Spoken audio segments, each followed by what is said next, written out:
Good evening, folks. Welcome back. Triple Crown here. This is a Global War 1939 Round 12 summary. We'll get into it right away. The tide or the pendulum has swung in the Axis favor. We'll get into that right away. They now have 12 VPs, and they're probably going to get 13. And I don't believe the Axis have a chance of getting it back. Well, what happened here? There was a lot of major battles this turn. First one was for Hawaii. The Japanese took it with authority. They separated their fleets. So they had the one fleet down here and the marshals that came in and attacked the American fleet that was off of San Francisco. And the Americans survived with 3 damaged battleships. And the Japanese rolled really well turn 1, and they got a little bit cocky where I did, and they thought they could save their carriers and land their aircraft on them. And in the end, the Americans had a late push, and they rolled well, and one of their naval fighters scored a hit on the Japanese carrier, which had a target select. And that meant the Japanese aircraft could not land, at least on that one carrier, and that changed the tide. If the Japanese had had a couple more rounds or a couple more shots from their aircraft or, their higher hitting units, they probably would have sank all 3 of the American battleships, and it would have been mutual destruction, which is what they wanted. But the fact that the Americans survived with these 3 damaged battleships, which are now repaired, at least the naval superiority with the American build in this battle right here is now slightly in the American side. So that was a swing there. However, the Japanese took Hawaii with authority with their fleet that was sitting over here in Mariana Islands.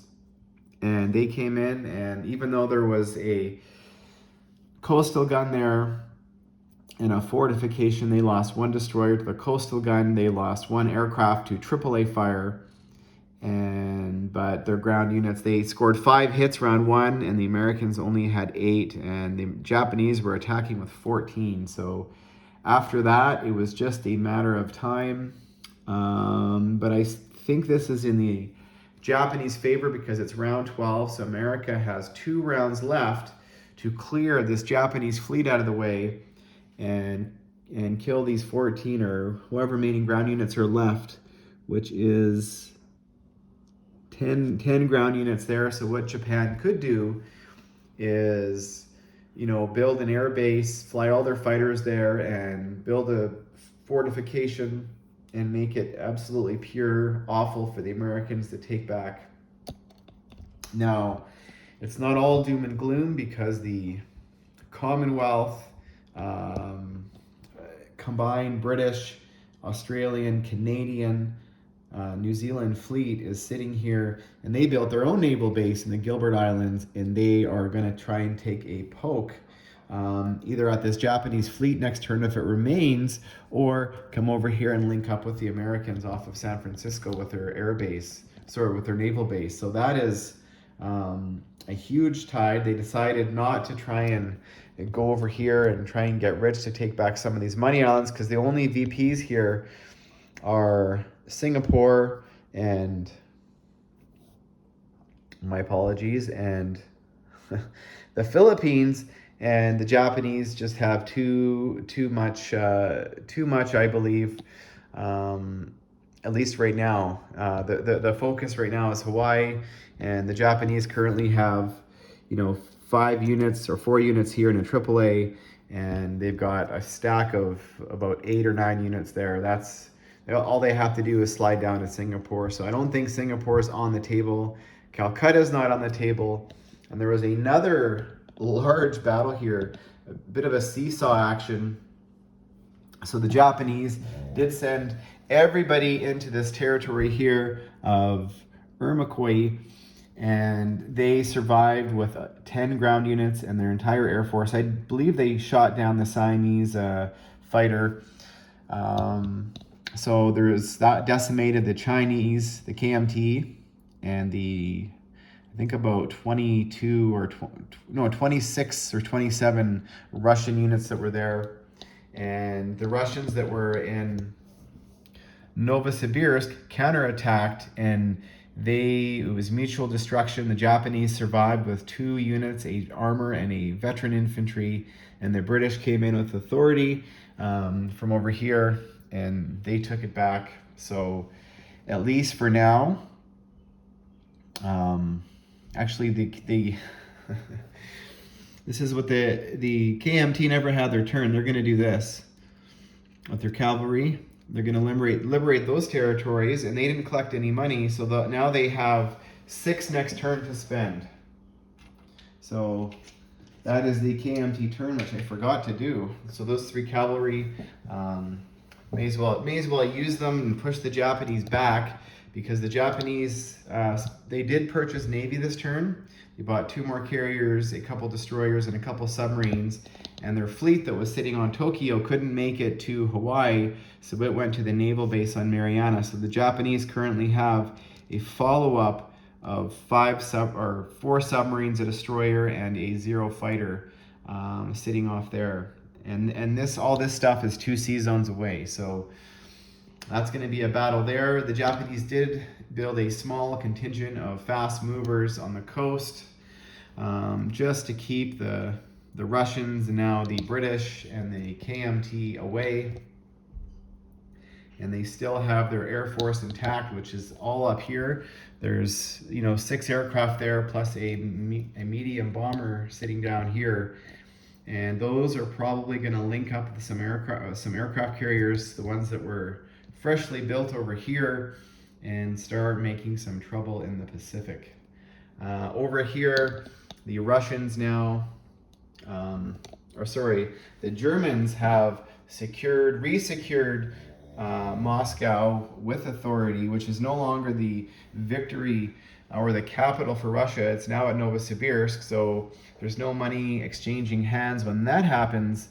And the British decided to back up, and the Germans just have too much stuff coming over the northern flank. They've got a bunch of more fast movers, heavy tanks, Tiger tanks, Mark 5s, Panzer 4s, and it's ugly. And they've got all their aircraft here, some veteran fighters, and a air transport. So the British decided to retreat now. Now they do have a substantial force sitting here in Stalingrad. They've got about 13 infantry, 9 armor, and a couple mech and 1 artillery to AAA, 3 aircraft, and 3 Lancasters.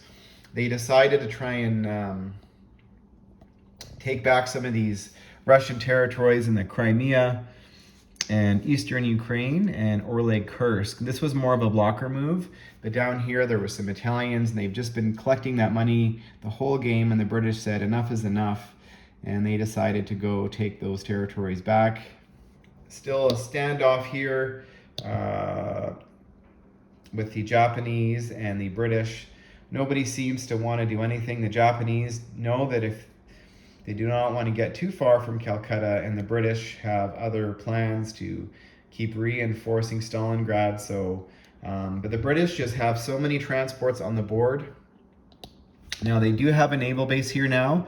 I think I built it in Kars, which is the territory, the most eastern territory in Turkey. So they are now able to bring their transports back 1, 2, 3. Back to Cairo from the Black Sea in 1 turn. And they currently have 4 naval transports here and another 3 up here. So that is significant. And so the Germans and the Italians saw that coming, and they did not want Rome to be under threat, because if Rome is captured, it flips towards the Allies. So they reinforced Turin, which is the northern Italian territory, but also Rome with their fast movers. So Rome is not under threat. Currently, this is what's sitting in Rome. 18 German or Italian infantry, 7 German, and 13 German armor in the entire Italian Air Force. And all of these fast movers here are sitting up in all the German heavy armor is now sitting in turn. And this is actually a stack of infantry. This is like 26 infantry sitting here. So that is a massive, massive stack. And the Americans are now spending all of their money in the Pacific theater. So they have stopped reinforcing. So this probably means that Rome is safe and Paris is safe.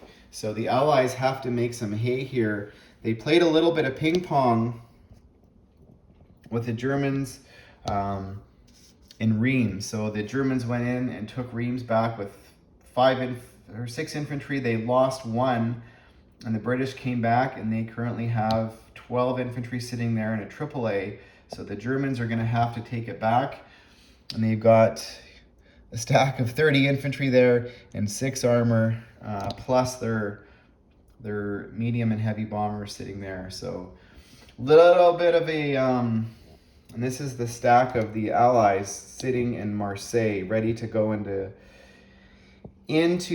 Turin, but I think that's a lost cause. But they might have to do it anyways. They might have to just go in heavy with as much stuff as they can bring, and just hope for the best.